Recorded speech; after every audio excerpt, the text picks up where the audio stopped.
I think we should talk about something. I think we should talk about Adam's first wife, Lilith. That's right.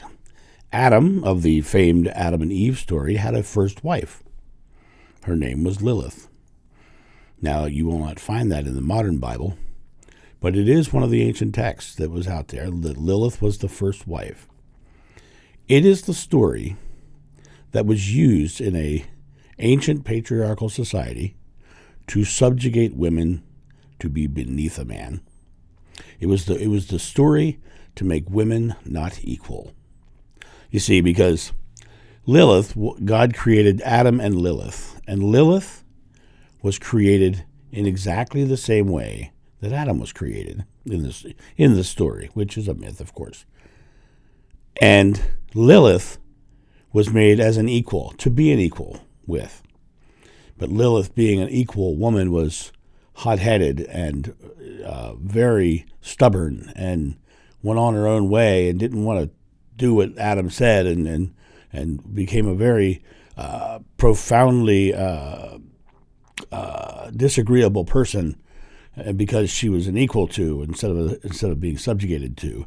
And eventually what happened was Lilith left the earth and went out into the sky and comes back now in a lot of their ancient myths with wings and is almost a demon who causes troubles when she comes back. And so God created a second wife from Adam's rib, meaning that without Adam, she has no life. So that story has been used for thousands of years to put women below a man, to put women as subjugated to man.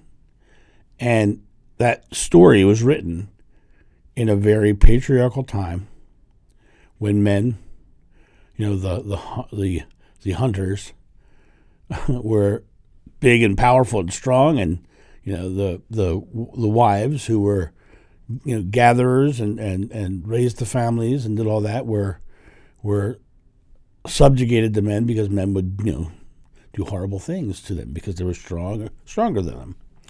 So that story of Lilith being an equal and then having an equal woman be vilified is why these religions, these modern religions, that's one of the stories they lean into to say this is why women can't become priests. And, this is why, this is all, it all goes back to this ancient story of Lilith. And Lilith was created equal and caused problems because she was his equal. And I think it's a terrible story. I think it's a completely wrong story. I think it's an unloving story. And I think that to tell that story strictly to give powers to the males was a wrong story to tell. And it was a wrong message to tell because it's an unloving message to tell.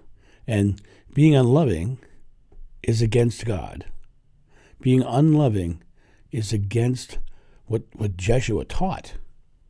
We are here to love one another, to treat each other as equals. There's no person who's more important or less important than anybody else. And in reality, we all know our piece and our part. And that is, our piece and our part is just as important as somebody else's. And women and men are absolutely 100% equal. And when we start thinking in broad generalities about, men being this way and women being that way, you suddenly find out very quickly that that's a major part of the struggle, the imbalance, the inequality. I have met many women who like to man bash, and I'm like, I don't woman bash. I don't woman bash.